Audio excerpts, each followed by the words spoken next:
بايزوب نلقاو عنصر مثلا لو كور هذاك تاع الصياده اللي يصيدوا به، اللي يعيطوا به حاشاكم الكلاب كيكونوا يصيدوا ساسيون اوروب لو كور هذاك لو كور يبان داروا هذاك مصنف باسم واحد البلاد، يعني يصنفوه الو كو بوق يصفر باش يعيط هذا صنفوه، يعني ماشي باش نقصوا من قيمه البوق ولا قيمه انه موروث. نفس الشيء هنا بالنسبه للجزائر، يعني كي نشوفوا هنا في منطقه الوسط فقط، زعما ما نروحوش زعما في منطقه الجزائر راح نلقاو بزاف العناصر، عده عناصر.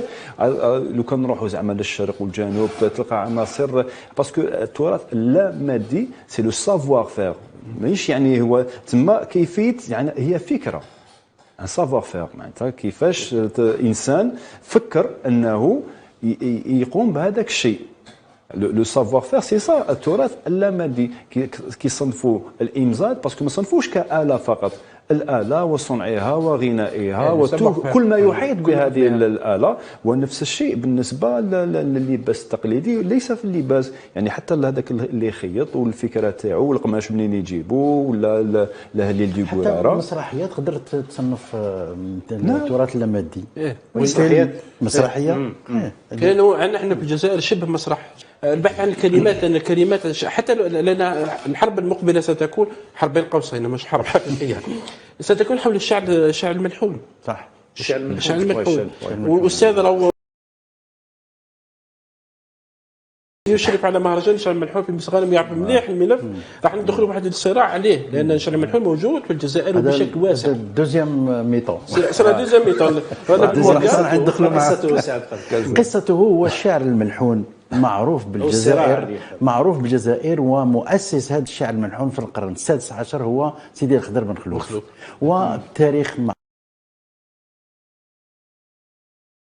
واضح، هو يقولها، وحتى الشعراء تاع بلادهم يقولوا حنايا خدينا من عند الشاعر فلان، ويذكروه يعني باسماء كلمات ومعاني، ويقول لك هذاك الشخص هو اللي كان لنا قدوه، هو اللي علمنا، هو اللي قرانا، وكل تاع القرن السادس عشر.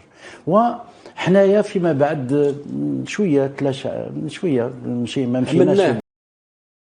الآن فيه مهرجان وطني، فيه مهرجانات أخرى في تيسمسيلت، والناس تعرف هذا الموضوع، وباش يتأدى بكل أنواع الموسيقية اللي كان في الجزائر. هذا الملحون هو اللي يغني به أياي خليفي أحمد وإسماعيل بوسعادي وغيرهم، عبد الحميد عبابسة، كان يغني الملحون. تروح للبسكرة كل اغاني تاع بسكره موجوده بهذه الطريقه تاع الملحون. روح عند تلمسان كل الادباء والشعراء تاع القرن السابع عشر والثامن عشر الشعبي، وهذا الادب الشعبي فيه كذلك الحان تطبق معه تمشي معه. وحنا عندنا في الجزائر ثريه في هذا الموضوع. كي تشوف مثلا خليفي احمد يغني، كي تشوف خليفي احمد يغني بالشعر الملحون، راهو يغني اياي بالشعر الملحون. ونحن من بسكره الى مسيله، ومن مسيله بوسعاده، وبوسعاده ورحت الجلفه، هذا كلهم تاع خليفي احمد وتاع هذاك النوع اللي هو اسمه الاياي. البرعمر مثلا، البرعمر وغيرهم، والمرنيز الان عبد الرشيد في مسيله يعني، وغيرهم. حتى الشباب الان راهم يأديوا هذا النوع كيما الزيقم الان راهو في بوسعاده وغيرهم. كاين نوع واحد اخر في العروبي على المستوى تاع الجزائر العاصمه وبليده، هادو يغنيوا العروبي، هذا ملحون.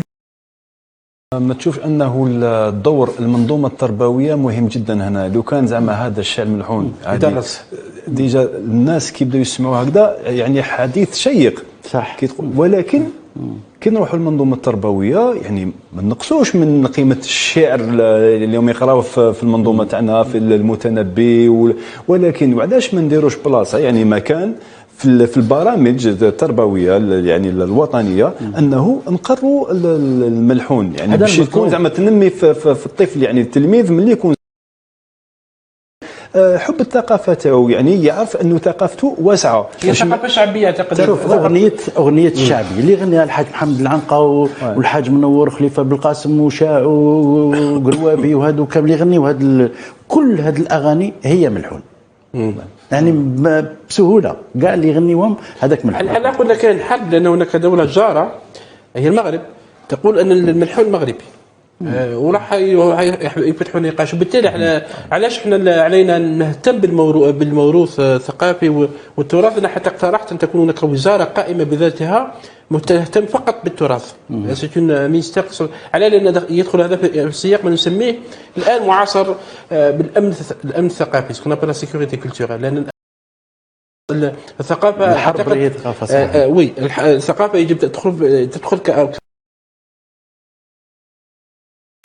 كعنصر هام في الامن شامل للبلاد. نعم، لان من يمس الثقافه يمس الهويه، يمس الاصل، يمس الحضاره، يمس عده امور.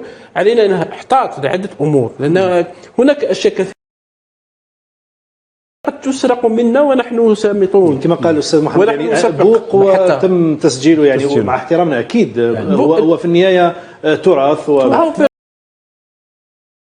بنمط موسيقي. في فرنسا مثلا اليونسكو بكلاسات يعني صنفت لاباك يعني الخبزه الفرنسيه. ما بالك احنا بالخبزه عندنا في الجزائر كسرى ومطلوع وغير ذلك. ماذا لو دخلنا المطبخ الجزائري بالجزائر القاره كما قال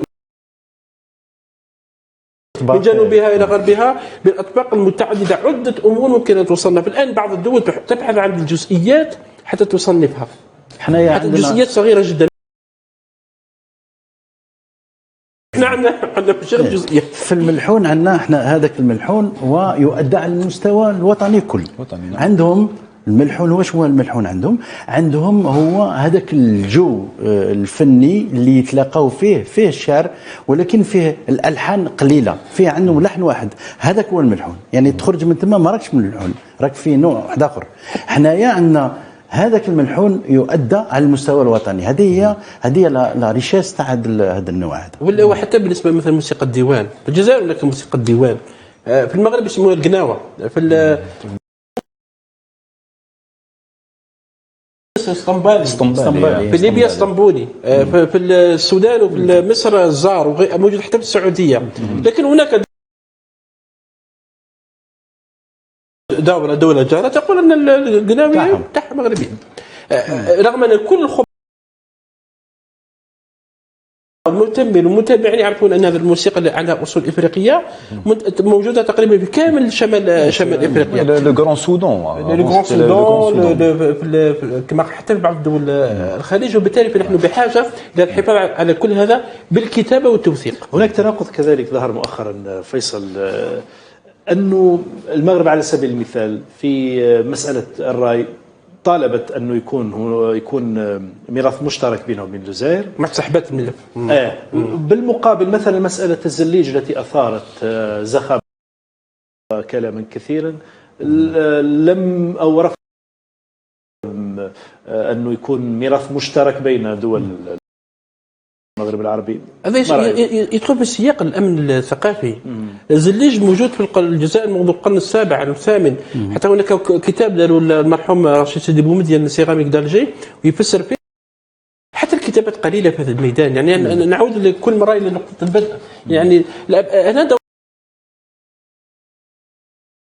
يعني لا احمل الجامعه المسؤوليه، ولكن اعتقد مجبر الآن للعمل الاهتمام بعض الأمور التي قد تظهر أنها غير بديهية. الزليج موجود في الجزائر، لكن الزليج موجود في تونس كذلك، موجود في المغرب، ماهوش تراث مغربي، لكنهم يحاولون. لأن القضية أثارت جدلا كبيرا، كبريات وسائل الإعلام تناولت الموضوع، وبعضها أخذ بعض التحيز، رغم أنهم كلهم يعرفون أن الزليج كان موجود في الدولة الرسومية في الجزائر، كان موجود في حد في بعض القصور الجزائر العاصمة وفي قسنطينة إلى غير ذلك. علاش؟ لذا فالاهتمام بالموروث الثقافي بكامل الموروث المادي ولا مادي أصبح أكثر من ضرورة، أصبح حتى لا أقول مسؤولية الجميع، بما فيها يعني الوزراء، بما فيها الخبراء، بما فيهم الجامعة إلى غير ذلك. لأن الجوانب الأخرى والأطراف الأخرى تعمل يوميا على المساس بكل موروث. هناك عمل دؤوب يحاك، أو لا أقول يحاك، لكن ينظم الآن حتى في دواليب